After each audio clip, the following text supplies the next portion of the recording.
কোনদিন কাবাগরের সামনে গেলে বা কোন আত্মীয় স্বজন গেলে বলবেন, কাবাগর দেখার সাথে সাথে প্রথম যখন কালো অংশটা চোখে পড়বে, যখন আপনি মসজিদে হেরমের গেট দিয়ে ঢুকবেন, যখন ওই Fahad gate, King Fahad gate আছে, যখন ঢুকবেন অনেক দূর থেকে কালো কালো কাবাগরের একটু একটু দৃশ্য ভেসে উঠবে চোখের সামনে। তখন দোয়াটা করবেন, কি দোয়া করবেন কয়টা?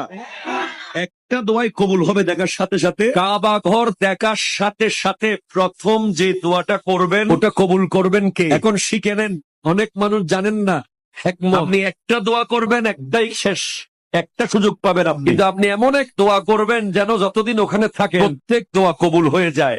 এই হ্যাকমতি দোয়াটা শিখে নেন। আপনি বলবেন, আল্লাহ আমি 10, 12, 15 যতদিন এখানে থাকবো, যতগুলো দোয়া করব সব কবুল করে নিয়ে পাবেন। কয়টা?